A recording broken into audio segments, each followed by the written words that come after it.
రైతును రాజును చేయడానికి మాజీ సీఎం కేసీఆర్ కృషి చేస్తే సీఎం రేవంత్ రెడ్డి మాత్రం రైతుల పాలిట రాక్షసుడిలా ప్రవర్తిస్తున్నారని బీఆర్ఎస్ మాజీ ఎమ్మెల్యే రాజయ్య అన్నారు.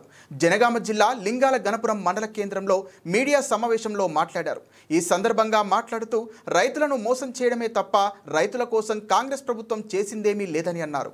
ఈ రాష్ట్ర ముఖ్యమంత్రి 18 నెలలు పూర్తి చేసుకున్న సందర్భంగా ఏఐసిసి అధ్యక్షుడు ఖర్గే గారు హైదరాబాద్ కు వచ్చి ప్రవేశపెట్టిన రైతు సంక్షేమ కార్యక్రమాల మీద రైతు సంబరాలు కార్యక్రమం ఏర్పాటు చేయడం జరిగింది.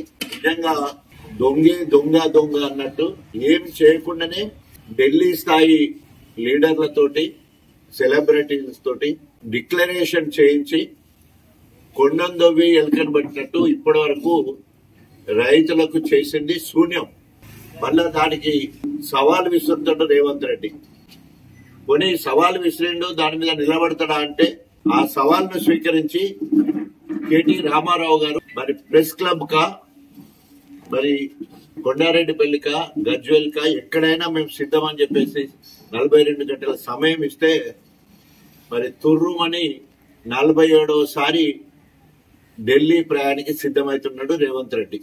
ప్రత్యేకంగా రైతు రాజ్యం కోసం కేసీఆర్ 10 సంవత్సరాలు కృషి చేస్తే కాంగ్రెస్ పార్టీ రైతుల పాలిటి రాక్షసుడు లెక్క 517 మందిని పొట్టన పెట్టుకున్న ప్రభుత్వం కాంగ్రెస్ ప్రభుత్వం.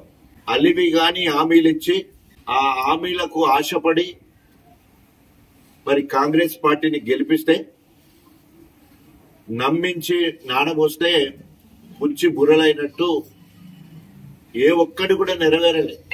రైతు రుణమాఫీ ఏకకాలంలో చేస్తాం, 50,000 కోట్ల రూపాయలు ఖర్చు పెడతాం, 41 లక్షల మంది రైతులకు ఇస్తాం, 2 లక్షలు రుణం ఒక్కటేసారి తీరుస్తాం.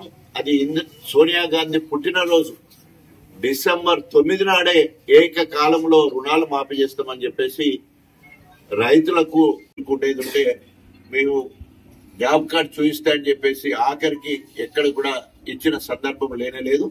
పైలట్ గ్రామాలను ఇస్తారంటే అక్కడ అడిగినా కూడా వాళ్ళు కూడా మాకు రాలేదనే పరిస్థితి కనబడతా ఉన్నది. బోనస్ కింద క్వింటాల్కు 500 రూపాయలు దొడ్డు వడ్లకు కూడా ఇస్తారని చెప్పి క్వింటాల్కి 500 దొడ్డు పక్క పెట్టి సన్న ఇస్తారన్నారు. ఇప్పటి వరకు వేసంగి పంట అయిపోయింది, మళ్ళీ నార్లు పోసుకుంటున్నారు. ఇప్పటి వరకు ఎక్కడ కూడా క్వింటాల్కు 500 రూపాయలు బోనస్ లేదు. కాంగ్రెస్ ప్రభుత్వంలో వేలాది మంది రైతులు ఆత్మహత్యలు చేసుకుంటే ఆ ఆత్మహత్యలు నివారించడానికి రీఇంజనీరింగ్ చేసి దేవాదుల 365 రోజులు ఈ ప్రాంతం అంతా పారేటట్టు దాదాపు 1,00,000 కోట్ల రూపాయలు ఖర్చు పెట్టి మరి మనకు కాళేశ్వరం ప్రాజెక్టు తీసుకొచ్చే కార్యక్రమం కాళేశ్వరం ప్రాజెక్టు. ఈ 4 ప్రాజెక్టుల ద్వారా ప్రతి నియోజకవర్గానికి 1,00,000 ఎకరాల మాగానికి అందించాలనే ఉద్దేశంతో మొదలు పెడితే దాదాపు 1,50,000 ఎకరాలకు నీళ్లు ఇచ్చడానికి ప్రతి నియోజకవర్గం మరి సిద్ధమైన పరిస్థితి కేసీఆర్ పాలనలో అయితే నక్కకు నాగలోకానికి ఉన్నంత తేడా. వీటిలో ఏ ఒక్కడు కూడా మొదలు పెట్టకుండా వీటిలో ఏ ఒక్కడు కూడా చేయకుండా మరి సిగ్గు శరం ఉండాలని మాట్లాడడం కోసం మరి ఈ రోజు నేను ఆయన ఏమంటాడంటే మొత్తం సవాల్ చేస్తున్నా, మేము రైతు సంక్షేమం కోసం మేము చేసిన దానికి ఎక్కడ అని చెప్పేసి మాట్లాడడం సిగ్గుచేటు. మరి రేవంత్ రెడ్డి మాట్లాడడం తర్వాత వెంటనే తోక ముడుచుకొని ఢిల్లీకి పోయే కార్యక్రమాలు, మళ్ళా మాట మార్చి సీతక్క మళ్ళీ ఓ మాట అంటే ఏంటంటే మేము అసెంబ్లీలో అన్నాం కానీ బయట చర్చకు మేము రాము అని చెప్పే పరిస్థితి. సో కాబట్టి ఈ రకంగా ప్రజల దగ్గరికి పోయటానికి కానీ ఈ రోజు ఎందుకు